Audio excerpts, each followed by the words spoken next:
नमस्कार, capital TV देख रहे हैं आप। मैं हूं आपके साथ पूजा। संसद के बजट सत्र के दूसरे चरण का आज दूसरा दिन था और आज लोकसभा में एक बड़ा राजनीतिक ड्रामा देखने को मिला। विपक्ष ने लोकसभा स्पीकर ओम बिरला के खिलाफ अविश्वास प्रस्ताव पेश कर दिया। ये प्रस्ताव बिहार के किशनगंज से कांग्रेस सांसद मोहम्मद जावेद ने रखा, जिसे 118 से अधिक विपक्षी सांसदों का समर्थन मिला। लेकिन जैसे ही इस प्रस्ताव पर चर्चा शुरू हुई, विपक्ष की राजनीति ही उल्टी पड़ती दिखाई दी। सदन में चर्चा के दौरान स्पीकर की जगह बीजेपी सांसद जगदम्बिका पाल ने कार्रवाई की अध्यक्षता की और फिर शुरू हुआ आरोप प्रत्यारोप का दौर। कांग्रेस सांसद गौरव गोगोई ने विपक्ष की ओर से चर्चा की शुरुआत की और आरोप लगाया कि बजट सत्र के दौरान नेता प्रतिपक्ष राहुल गांधी को 20 से ज्यादा बार बोलने से रोका गया।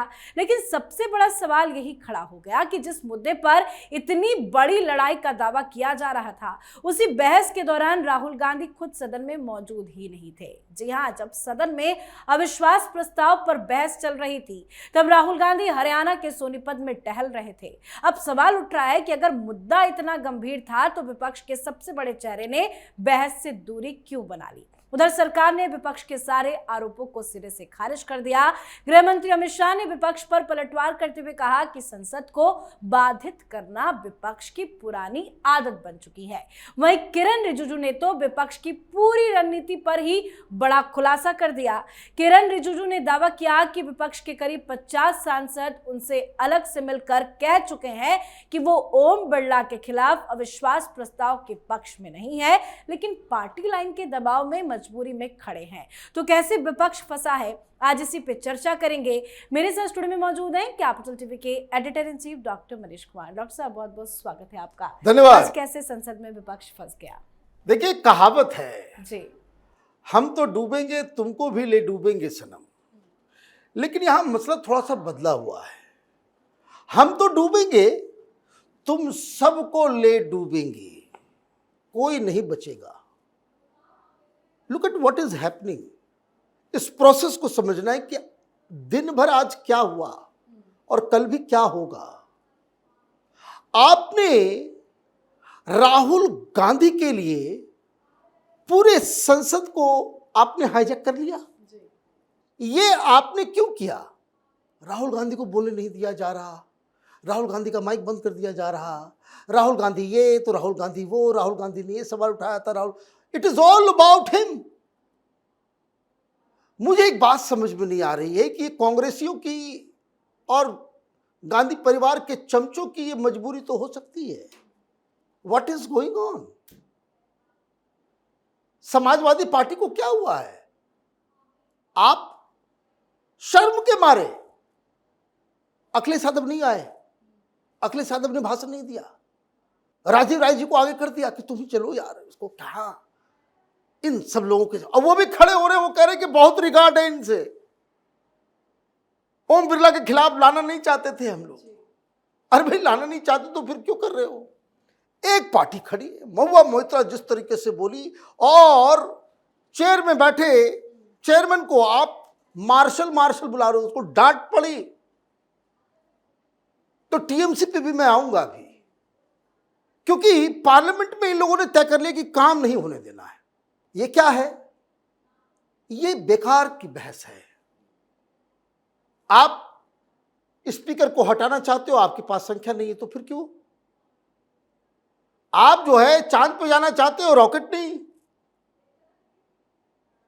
आप समंदर पार करना चाहते हो, जहाज नहीं। आपकी पूरी planning from the word go, आपको मालूम है इसका क्या रिजल्ट है। एक तरफ 292 है, आपकी तरफ 230 है। पूरा विपक्ष मिलके भी भारतीय जनता पार्टी से कम है 10, बीजेपी का अकेला है 240। तो आप क्यों कर रहे हो? आपने संसदीय प्रणाली को ही मजाक समझ रखा है, मजाक बना दिया है आपने। अभी से नहीं, कभी रफाल पे आप चलने नहीं देते हो, कभी वो कोई जॉर्ज सोरोस का कोई रिपोर्ट आ जाता है तो उस पर नहीं चलने देते हो, कभी अडानी अंबानी पे नहीं चलने देते हो, तो कभी वक्फ पे नहीं चलने देते हो, तो कभी पॉल्यूशन उठा लेते हो, पता नहीं, कभी वोट चोरी, तो कभी ईवीएम। आप लगातार कोई ना कोई बहाना बनाकर पार्लियामेंट को चलने नहीं देते। इस बात को समझ, ये बेसिक रूट है। कारण ये राहुल गांधी तो क्लियरली बता चुके कि their fight is not against BJP, they are fighting against Indian state. तो स्टेट का मतलब क्या होता है? हिंदुस्तान से ही आप लड़ रहे हो, पार्लियामेंट से ही आप लड़ रहे हो, सुप्रीम कोर्ट से ही आप लड़ रहे हो, और जो कोई भी इसमें जाएगा उसके हाथ भी जलेंगे, शरीर भी जलेगा। तो अभी देखिए क्या है कि ये कल इसके ऊपर वोटिंग होगी और कल फिर एक और अविश्वास प्रस्ताव आ रहा है ज्ञानेश कुमार के खिलाफ। अब ज्ञानेश कुमार को हटाना। भाई तुम लोगों की क्या दिमाग खराब हो गया है? कल सुप्रीम कोर्ट के जज, भाई देखिए सुप्रीम कोर्ट के जज भी तो अभी तो पहुंचे नहीं है ये लोग, लेकिन कोई हाई कोर्ट का जज आपके खिलाफ कोई फैसला सुनाता है, इंपीच करो। वो इलाहाबाद हाई कोर्ट के अंदर कोई जज प्राइवेटली कुछ बोल रहा है, इंपीच करो, है ना। और जिसके यहां नोट मिल रहा है बोरे में जल गया, उसको इंपीच मत करो। जो हमारे खिलाफ खड़ा हो जाए उसको इंपीच करो। जज को इंपीच करो, इलेक्शन कमीशन को इंपीच करो, स्पीकर को इंपीच करो। बपौती है आपकी, ऐसे चलेगा? तो वो फिर लेकर के आ रहे, अभी टीएमसी लेकर के आ रही है।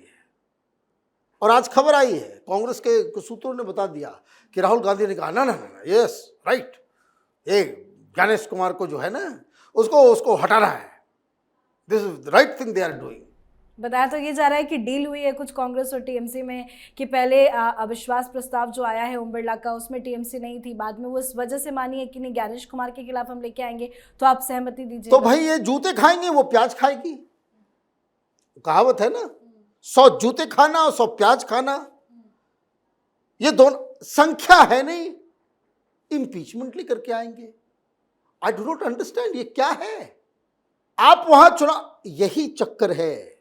आप देखिए आरजेडी वाले सामने अब ज्यादा नहीं आ रहे हैं, उनको भी लग रहा है कि तो देखिए मूर्ख दोस्त जो होता है ना, वो दुनिया का सबसे खतरनाक व्यक्ति है, उल्ले डूबेगा आपको।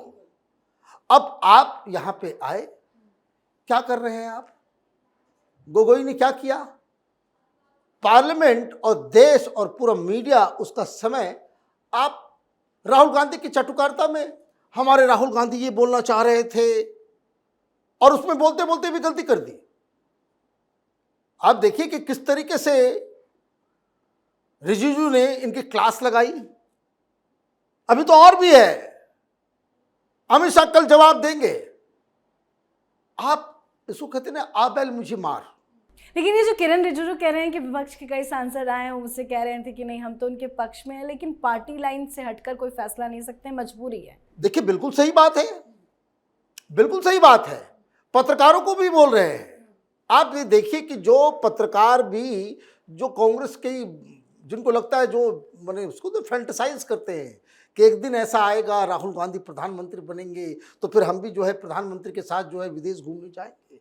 पहले की तरह यूपीए के दौरान जिस तरह से पत्रकारों का जो है पूरा माल पानी व्यवस्था सब कुछ, और क्या मिलता था, पद्मश्री अवार्ड ना, तो वो पद्मश्री वाला जो गैंग है वो ये कह रहा है कि देखिए सबको मालूम है हारोगे, सबको मालूम बहुत बेहुदा काम किया है, लेकिन वो क्या कह रहे हैं कि देखिए कम से कम इसके जरिए जो है वो पार्लियामेंट डेमोक्रेसी में डिबेट तो हो रहा है। सारे लोगों को मालूम है कि इससे ज्यादा बेवकूफाना मूव कोई पॉलिटिकल पार्टी नहीं। और सबसे बड़ी चीज, आप भाग गए, ये लीडर का काम होता है। तो मैंने भी कहीं फोन लगाया, पूछा कि भाई राहुल गांधी तो सब कुछ राहुल गांधी कर रहे हैं, वो क्यों भाग गए सोनीपत? तो अब जैसे ही उनको मालूम चला कि प्रधानमंत्री मोदी जो है वो रहेंगे नहीं और जवाब अमित शाह देंगे, तो बताया जा रहा है कि उनके चमचों ने जाकर के कहा कि भाई आप प्रधानमंत्री से कम थोड़ी हैं, प्रधानमंत्री नहीं रहेंगे तो आपको भी नहीं रहना चाहिए।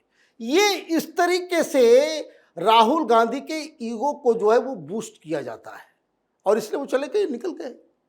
भाई आप ये देखिए, कल एक बहुत बड़ा बवाल मचेगा। भारतीय जनता पार्टी ने आज, वो कहीं गए हुए थे भाषण देने के लिए, वो भाषण दे, जितना वो बोलते हैं वो कुछ ना कुछ कांड कर देते हैं। एक वीडियो चल रहा है राहुल गांधी का, और बड़े खुश होकर के, कोई ये नहीं, ऐसा लग रहा है कि आत्मीय जो है प्रसन्नता, मैंने आत्मा तृप्त हो गया है उसका, ऐसी खुशी, ऐसा चेहरा राहुल गांधी का। वो कह रहे हैं कि हमने तो कांड कर दिया, काम कर दिया है ना, हमने काम कर दिया। वो काम थोड़े, वो तो कांड है। यूथ कांग्रेस वालों ने जो है, एंड ही इज लाफिंग। और ये हेमंत बिश्व शर्मा ने बिल्कुल सही बात कही कि राहुल गांधी के बिहेवियर के ऊपर साइकेट्रिस्ट लोगों को आकर के बताना चाहिए कि is he suffering from something. आप देश को बदनाम करके आप कह रहे हो काम कर दिया हमने। किस मालिक के लिए काम कर रहे हो? ये किस मालिक के लिए? किसको क्या साबित करना है? और अब उसी दृष्टि से अगर आप राहुल गांधी की पूरी रणनीति को आप देखिए तो he has literally become an anarchist, disruptive व्यक्ति बन गए हैं वो। और इसलिए जनता उसे लाइक नहीं कर रही, इसलिए चुनाव दर चुनाव ये हारते चले जा रहे हैं। आश्चर्य नहीं होगा कि केरल में भी उनकी सरकार न बने। बाकी सब जगह तो कोई चांसेस दिख ही नहीं रहा, लेकिन केरल के अंदर में जो कुछ भी बचा हुआ है वो भी चला जाएगा। तो ये जो पूरी की पूरी जो कवायद चल रही है, वो कवायद ये राहुल गांधी को फिर से लॉन्च करने की, राहुल गांधी बड़ा अबला है तो ये है, तो आई थिंक इंडी गठबंधन की पार्टियों को अपनी स्ट्रेटजी और कांग्रेस पार्टी के इस तरह के पागलपन के साथ कितनी दूर तक खड़ा होना है, इस पे तमाम इंडी गठबंधन के लीडर्स को, पार्टीज को वो एक बार फिर से सोचना चाहिए। जी, बहुत बहुत धन्यवाद सर समझाने के लिए। धन्यवाद। यानी तस्वीर साफ है कि विपक्ष जिस प्रस्ताव को सरकार के खिलाफ बड़ा राजनीतिक हथियार बता रहा था, वही प्रस्ताव उनके लिए उल्टा जाल बनता नजर आ रहा है। बीजेपी और कांग्रेस दोनों ने अपने सांसदों के लिए व्हिप जारी कर दिया है, यानी सभी सांसदों की मौजूदगी अनिवार्य कर दी गई है। और सबसे बड़ी बात, कल इस मुद्दे पर खुद अमित शाह बोलने वाले हैं। ऐसे में माना जा रहा है कि संसद में एक बार फिर जबरदस्त सियासी घमासान देखने को मिलेगा। लेकिन फिलहाल जो तस्वीर सामने आ रही है वो यही बता रही है कि विपक्ष ने जो चाल चली थी, वही चाल अब उनके लिए सियासी फंदा बनती दिख रही है। तो आप भी अपनी राय कमेंट करके लिखिएगा। देखते रहिए कैपिटल टीवी। नमस्कार।